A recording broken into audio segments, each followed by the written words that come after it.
Hi everyone, this video is to help our supervisors through the conversation to cloud assess aspect.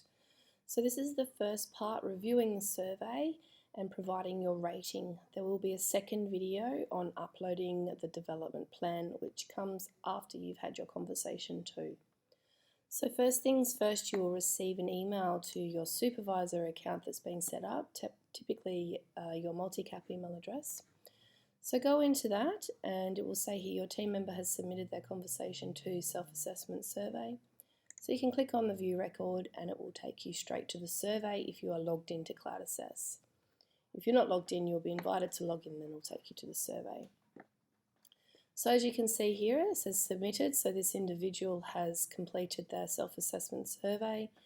As you scroll down, you can see their name, title, the supervisor, and the answers to their questions. As you review them, this is helping you formulate your conversation and also which plan you'll be developing post the conversation dependent on their rating. So question 1, the person has said that yes, their qualifications are up to date. You will know if they're red alerting on something like CPR that they need to have their records updated. They shouldn't be on shift anyway. If you're not sure, contact Cindy in HR and she can check our training records for you. Question 2, to what extent do they know what is expected of them in their role? If they've put unsure or have some understanding, this is your first trigger to start writing some notes as to what it is that you need to make more clear for the individual when it comes to their role expectations. Question 3, how effective do they feel in completing their work activities? So do they require minimal support, some support, or a lot of support? And if they've ticked that they require minimal support, and you're going to put in here your supervisor feedback that they require a lot of support, this is opening up that dialogue for that conversation.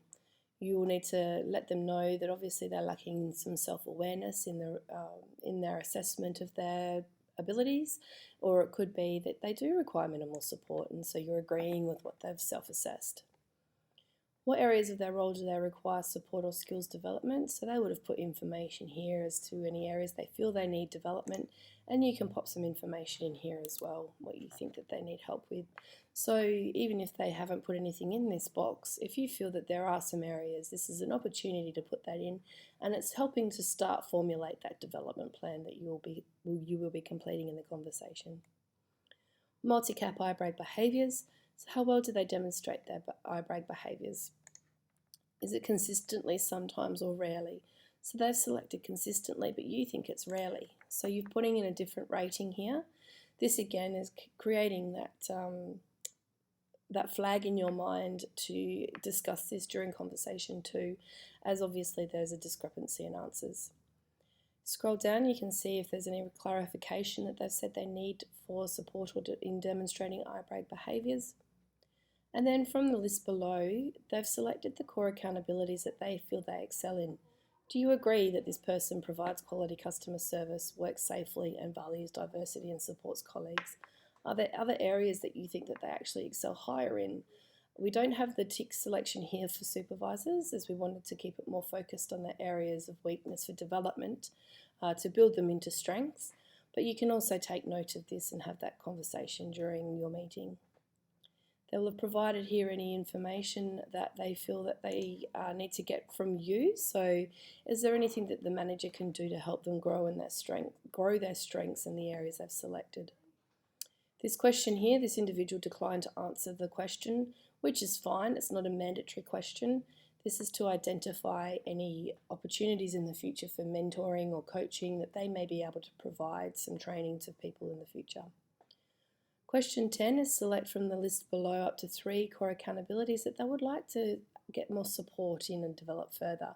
So an area of weakness as such that they would like to expand in. So they've selected here applies technical and professional knowledge, works safely, reflects on and improves own professional practice. Keeping in mind we've ticked work safely up here, this is just a test environment. You wouldn't select the same thing twice. Applies technical and professional knowledge is one that they've ticked, so maybe they'll pop here, I feel that I'm lacking in computer skills and could do with some intermediate word training or help with creating better shift notes. And then how that you can help them improve in those areas. So this is formulating the development plan. This is the work already done for you. You just need to transfer it across into the development plan. And now you have the opportunity to provide your feedback in the areas that they need to improve in. So they're doing their role, or this is moving towards a performance improvement plan potentially. But you can select as many as you like, if it's only one, if it's all of them. It's obviously a bit of a red flag if you're selecting them all, but you can select as many as you need to. Review their answers to the issue or dilemma that they've dealt with, and if there's any additional skills or knowledge that they could have used in that situation. The support that they would like to see from you in the next 12 months to meet the emerging requirements in their role, and any other areas that they'd like to explore for their career or discuss during the conversation. As you scroll down, you will now be asked to provide your performance rating. Are they effective, or do they need improvement? Now think back to your supervisor training. We would have discussed how to come to that decision. Everybody needs improvement at some point, and everybody is effective in some areas. But are they competent in their work tasks, or are they not competent in their work tasks? Is there a significant gap in between where they are and where they need to be to do their day-to-day role? So for the purpose of this training, we'll select effective, and we have some work instructions here as you scroll down. So prior to holding conversation 2, read the survey and prepare the feedback that you will give. Consider their development options that could be included in their development plan, and you also need to go back and review the strengths action plan that you created, and I'll show you that in a second.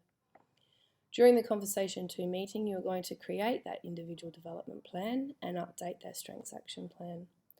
After the meeting, which we'll do a separate video for, you will come back and log into Cloud Assess to create the IDP and update the strengths action plan. You can view the template by clicking on that link that's within the survey. It'll take you to the development plan template that you can download and take to the meeting with you. If the individual needs improvement, it's no longer a Cloud Assess or Conversation 2 process. This is now an individual going on to a performance improvement plan, which will be monitored to ensure that their performance goes up to where it needs to be to perform the role they were hired to do. So prior to that meeting, you will obviously review the feedback, and you can follow the checklist that was provided to you in the training, the cheat sheet that I created for you. During the performance meeting, you will give your rating and the reasons behind it, and you will create the performance improvement plan. A copy of this does need to be sent to Andrew in HR. After holding the meeting, you do not need to put anything in Cloud Assess. The performance improvement plan just gets sent to us in HR. If you click on that link, you can download the performance improvement plan that we discussed in supervisor training. As you come back, there's the final work instruction: finalise the self-assessment survey by following these instructions here. So click on outcome and processed.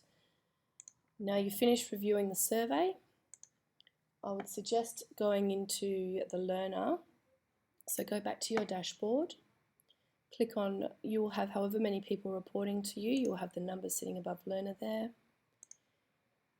and into their strengths action plan. If you click on next, right click and print, you can take this to review during conversation 2, as you will need to put an update in the strengths action plan. And that's it for this video. There'll be a separate one on uploading the strengths action, the individual development plan, after conversation 2.